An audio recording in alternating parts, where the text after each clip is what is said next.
La Guerra Fría. Tras el fin de la Segunda Guerra Mundial, las dos más grandes potencias mundiales, que alguna vez lucharon hombro a hombro contra los regímenes fascistas del mundo, se vieron las caras en una situación sin enemigos comunes. En abril de 1945, el Ejército Rojo de la Unión Soviética tomó Berlín, luego de un acuerdo con Inglaterra y los Estados Unidos, poniendo fin a la Alemania nazi y a la guerra en Europa. En agosto del mismo año, los americanos lanzaron su nuevo y mortal proyecto armamentístico de la bomba atómica sobre dos núcleos civiles japoneses, Hiroshima y Nagasaki, forzando al milenario imperio a rendirse incondicionalmente. Es en este punto que se inicia una carrera sin retorno entre dos ideologías opuestas, con el propósito de alcanzar el mayor desarrollo y controlar tanto territorio como sea posible. Por un lado, los Estados Unidos, mayor representante del neoliberalismo económico y político mundial, defendían el libre mercado y la propiedad privada como agentes del desarrollo. Por el otro, la Unión Soviética, la materialización desde la revolución bolchevique de la ideología del siglo XIX, luchaba por el control estatal de la economía y la propiedad colectiva, en pos de la eliminación de las clases sociales y con ellas cualquier indicio de desigualdad. En 1947, hay una ruptura oficial entre bandos luego de un periodo de tensión. Estados Unidos, consciente de la situación de los países europeos recuperados, ofrece ayuda económica por medio del Plan Marshall para la reconstrucción y recuperación de Europa. Como condición, dichos países deben expulsar a los comunistas de la política, permitir la irrupción militar americana por medio de bases militares y unirse en una coalición, que en este caso fue la Organización Europea de Cooperación Económica.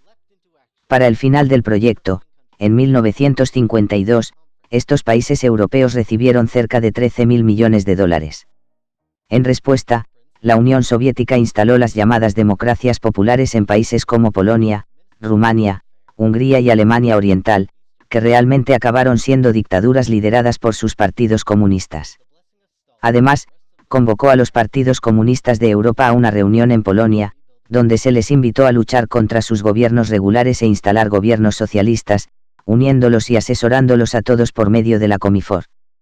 Para este punto, el mismo Stalin había establecido que el mundo se había dividido en dos sectores irreconciliables. Alemania se convirtió en un símbolo de la lucha entre neoliberales y socialistas pues, tras la victoria aliada en la Segunda Guerra Mundial, quedó repartida entre las fuerzas vencedoras, estando las partes francesas, inglesas y americanas en Alemania Occidental y la parte soviética en Alemania Oriental, incluyendo la capital Berlín, que se encontraba a su vez dividida en 4 partes para cada uno de los países aliados. Esta división llevó a la creación de la República Federal Alemana y la República Democrática Alemana, administradas por Estados Unidos y la Unión Soviética respectivamente en 1949.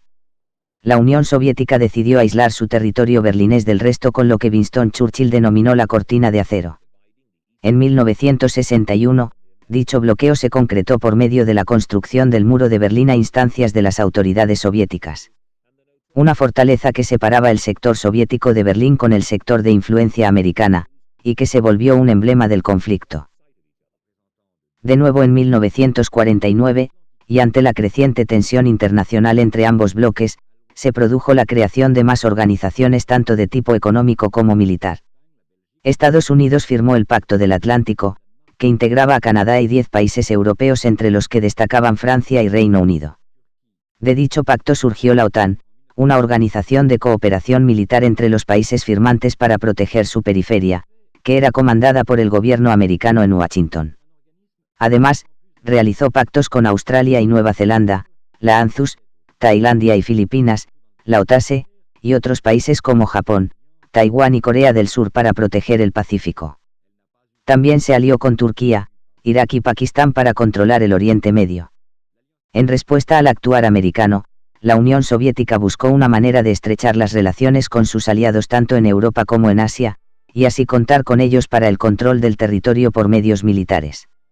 Así surgió la Comecon, una organización de apoyo económico entre los países del bloque socialista en 1949, y el Pacto de Varsovia, una coalición de tipo militar entre la Unión Soviética y sus aliados del Este con el propósito de defender la integridad del territorio comunista en 1955.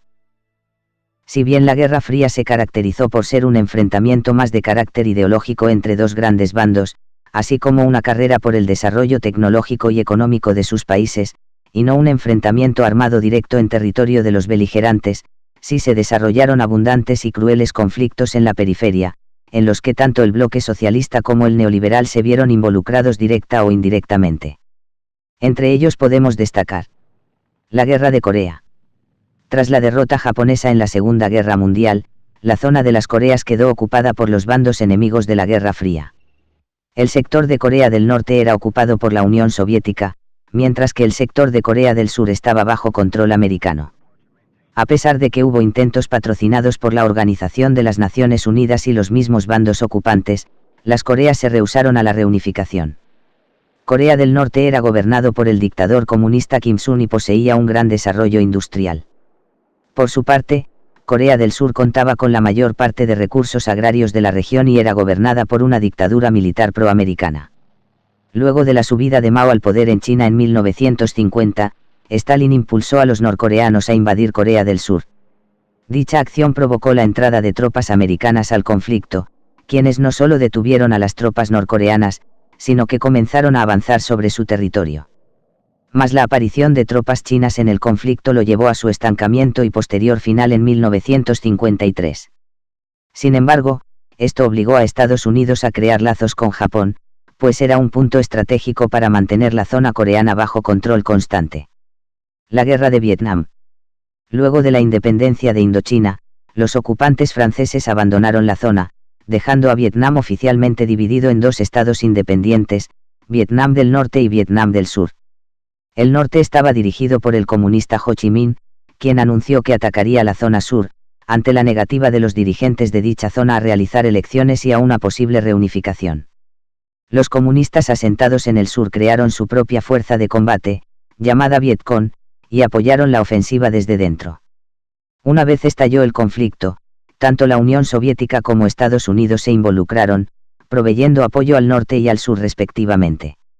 Durante los gobiernos de Kennedy y Johnson en Estados Unidos, el conflicto se intensificó. Sin embargo, el costo de la guerra y el desprestigio internacional que le traía a los americanos participar en un conflicto tan crudo, provocaron el inicio de las negociaciones en 1968. Al año siguiente el presidente Nixon promovió la retirada de tropas internacionales para limitar todo a un conflicto interno en Vietnam. En 1973 se firman los Acuerdos de París, que establecían la salida de las tropas estadounidenses, la cual se concretó en 1975, mismo año en que el Vietcong tomó Saigón y reunificó Vietnam bajo un gobierno comunista.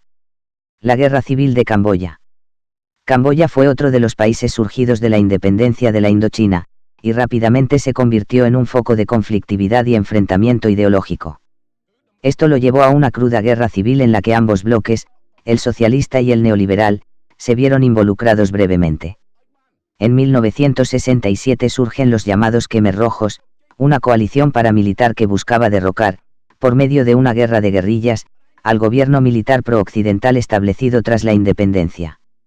Dicho gobierno militar fue apoyado por los Estados Unidos para retener el ataque de los Khmer Rojos, pero tras la retirada de las tropas americanas de la zona por el Pacto de París, la guerrilla tomó el poder e inició una sangrienta dictadura liderada por Pol Pot. Más de 1,5 millones de ciudadanos camboyanos fueron asesinados por el régimen, hasta que una invasión vietnamita acabó con su gobierno. La crisis del Canal de Suez.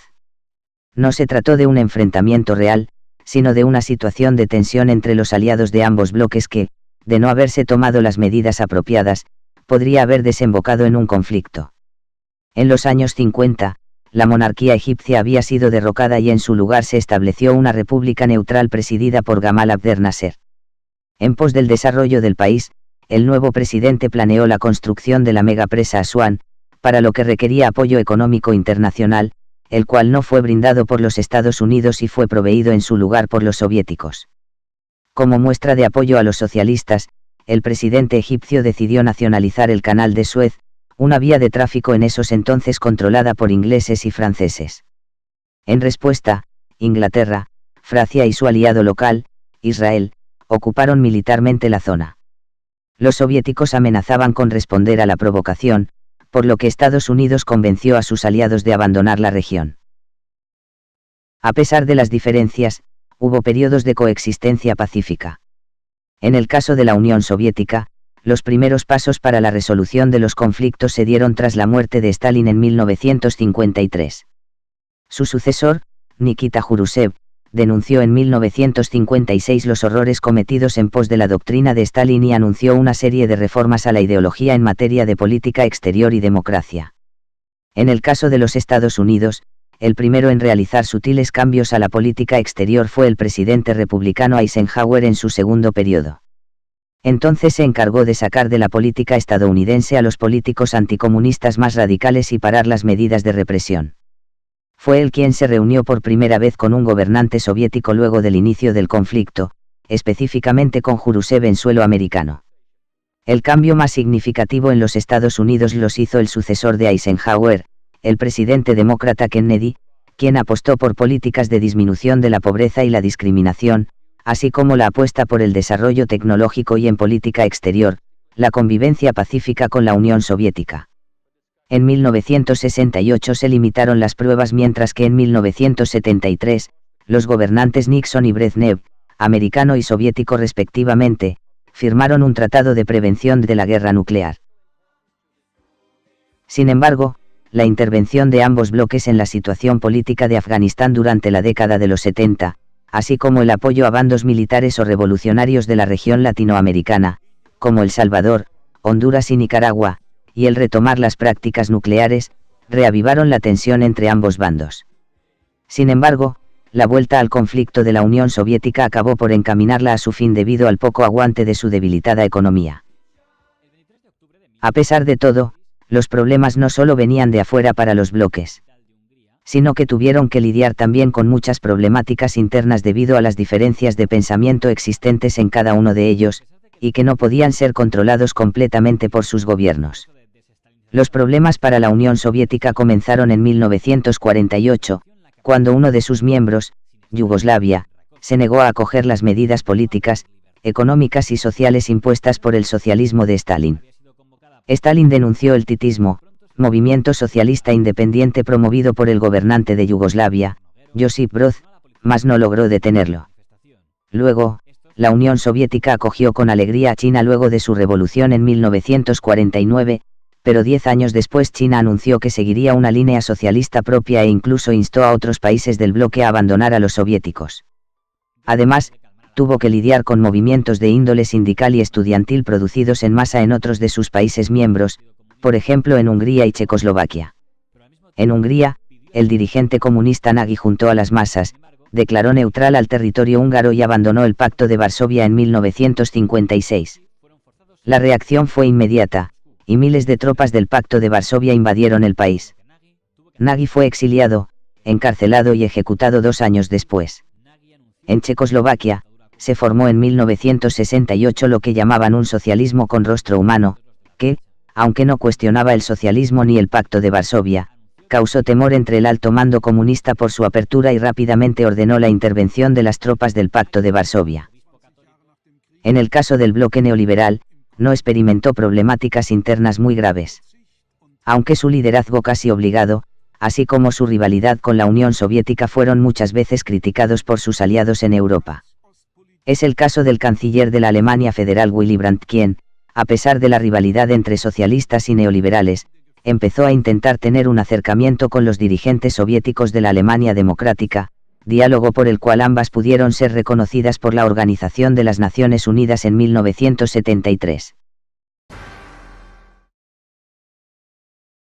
Una producción de David Mojica.